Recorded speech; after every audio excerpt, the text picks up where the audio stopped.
Monsieur le Président de l'Assemblée nationale, Monsieur le Professeur, Mesdames, Messieurs, chers amis, au nom de Pierre-Antoine Gailly, qui préside aux destinées de cette Chambre de commerce et d'industrie de région Paris-Île-de-France, je suis heureux de vous accueillir. Heureux de vous accueillir et de remercier pour leur initiative et leur présence à la fois Monsieur le Professeur Pierre-Pascal Boulanger, professeur au lycée Turgot. Vous êtes à l'origine de ce printemps de l'économie, c'est la deuxième édition. Nous n'étions pas présents, me semble-t-il, dans la première. Nous sommes très heureux d'être dans la seconde, en espérant être également participants de celles qui vont suivre, que je vous souhaite nombreuses. Et Monsieur le Président de l'Assemblée nationale, nous sommes très heureux de vous accueillir dans ces locaux que vous connaissez bien pour les fréquenter assez souvent. Nous sommes très sensibles, évidemment, à votre présence et au fait que vous ayez accepté de prononcer le discours d'ouverture de ce printemps de l'économie. Si le thème retient notre attention, c'est pour deux raisons simples, printemps et économie. Le printemps, c'est un signe annonciateur d'une renaissance après une hibernation un peu longue. Sauf erreur de ma part, la crise économique dont nous ne sommes pas encore tout à fait sortis a dû démarrer, mais je parle sous le regard des spécialistes de la matière, au mois d'août 2007. Il n'y a pas loin de 7 ans, et nous ne sommes pas encore tout à fait sortis, en tout cas pour ce qui concerne l'Europe. Et l'économie, bien, vous êtes ici dans la maison de l'économie, puisque la Chambre de commerce et d'industrie, c'est un établissement public, mais qui a la particularité de représenter les entreprises qui sont de son ressort territorial, donc la région Paris-Île-de-France, c'est-à-dire 800 000 entreprises, un peu plus maintenant, 830 000 entreprises, qui représentent environ un tiers de la valeur ajoutée française, c'est-à-dire un tiers de la production française. Ce sont ces 800 000 chefs d'entreprise qui nous élisent, puisque nous sommes élus par les représentants du monde de l'entreprise. Je ne voudrais pas empiéter sur la première table ronde, je voudrais simplement vous livrer sur deux aspects des réflexions préalables qui émanent des entreprises que nous avons vocation précisément à représenter. Sur deux sujets très simples. Le premier sujet, c'est la place de l'Europe dans l'économie mondiale, en quelques secondes. Et le second sujet, c'est la place de la France dans cette Europe. La place de l'Europe dans l'économie mondiale, ce qui nous frappe, nous, chefs d'entreprise, c'est qu'on parle beaucoup et volontiers de la vieille Europe. D'ailleurs, le thème de la table ronde, c'est l'Europe ringarde, l'Europe au placard. On parle de la vieille Europe. Et pourtant, ce que nous voyons, nous, c'est pas une Europe si vieille que ça. Ce que nous voyons, nous, c'est une Europe qui est tout de même la première puissance économique mondiale. Ce que nous voyons, nous, c'est une Europe qui est une Europe attractive. Allez demander ce qu'ils en pensent à nos amis ukrainiens.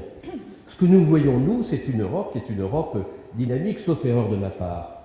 Airbus, c'est européen. Sauf erreur de ma part, Ariane, c'est européen. Donc l'Europe, c'est aussi participer de manière très active et très puissante au mouvement technologique et aux innovations dans ce domaine. Seule difficulté à laquelle nous nous heurtons, c'est que l'Europe, au fil du temps, a changé de dimension par rapport au traité de Rome.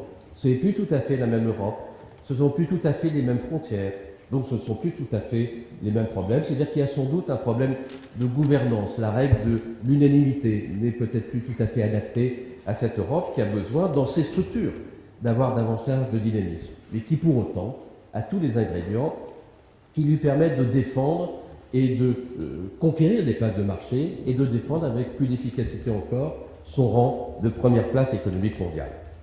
Quant à la place de la France dans cette Europe, elle est essentielle, elle est majeure. L'Europe a besoin de la France, comme la France a besoin de l'Europe. Pour être tout à fait honnête, si nous n'avions pas été dans l'Europe, et si nous n'avions pas eu l'euro, croyez-vous que nous aurions traversé les périodes de turbulences extrêmes que nous avons rencontrées depuis le mois d'août 2007 dans les mêmes conditions? Face à cette crise majeure, très vraisemblablement, nous aurions été conduits à une dévaluation. Je ne connais pas le pourcentage, mais ça se serait traduit tout simplement par le fait que nous aurions amputé notre richesse de 10, 15 ou 20%. Nous avons évité cela. Mais en contrepartie, il y a une discipline qu'il nous faut respecter, parce qu'il faut évidemment répondre à cette cohérence européenne avec des outils différents de ceux que nous aurions utilisés avant la création de l'euro. Pour autant, là encore, la France a des atouts. On parle volontiers d'une France qui serait réduite à la culture et au tourisme. Nous avons d'autres ambitions. Nous avons d'autres ambitions. Nous pensons que la France, et nous le disons parce que nous voyons, par les contacts que nous avons avec les investisseurs étrangers, nous savons que la France est appréciée pour la qualité de ses infrastructures, par exemple. Nous savons que la France est appréciée pour la qualité de sa formation. Pas toujours, je sais bien, d'après les classements internationaux, qu'il y a quelques difficultés sur l'enseignement primaire ou secondaire. L'enseignement supérieur est un enseignement de qualité qui est reconnu. Nous avons des écoles dans le domaine scientifique qui sont appréciées, Centrale, Polytechnique, pour ne citer que celle-là. Et dans le domaine de la gestion, nous animons, nous gérons ici même certaines des écoles que vous connaissez bien, telles que HEC, ESSEC, l'ESSEC ou l'ESCP Paris. Ce sont des écoles qui se situent au meilleur niveau dans les classements internationaux. Ce n'est d'ailleurs pas un hasard sur une école telle que ESCP, est une école qui est parisienne, près de Boulevard de la République, mais c'est une école qui a des implantations en Europe. Un campus à Madrid, un campus à Berlin, un campus à Londres et un campus à Turin. Et ce n'est pas un hasard si nous sortons de l'Europe de temps en temps. HEC est aussi en Arabie Saoudite, de la même manière qu'ESSEC est en train de construire une école secondaire qui deviendra peut-être principale un jour à Singapour. Donc vous voyez qu'à partir de la France, nous pouvons sortir grâce à la qualité de notre formation qui est appréciée. Ce que nous regrettons simplement, c'est qu'un certain nombre de ces étudiants, un nombre certain, à peu près la moitié, sitôt qu'ils ont le diplôme, sont tentés de quitter la France. Et je le comprends très bien, on le comprend très bien, puisque tout naturellement, nous avons dit, allez voir ce qui se passe à l'extérieur. Promenez-vous, le programme Erasmus est là pour ça. Allez voir, allez confronter vos expériences. Ce que nous souhaitons simplement, c'est qu'après cet enrichissement, ils puissent revenir sur le territoire, exercer leur talent qui est grand. De la même manière, parmi les atouts de la France, la puissance de la recherche. Allez vous promener sur le plateau de Saclay et vous verrez des chercheurs qui sont appréciés sur la scène mondiale. Donc nous avons beaucoup d'atouts sur le territoire. Nous avons peut-être simplement, de la même manière que l'Europe, quelques problèmes à régler, des problèmes de structure qu'il faut adapter. Nous avons ici même, depuis le 1er janvier 2013, adapté la structure. La Chambre de commerce a abandonné les chambres départementales pour devenir une chambre régionale, de manière à mutualiser un certain nombre de moyens et à procéder à des économies de coûts, moins 20% de ressources fiscales. Ce n'est pas rien, mais c'était sans doute notre contribution nécessaire à l'effort national pour montrer qu'on pouvait essayer d'avoir la même efficacité avec un coût qui soit atténué.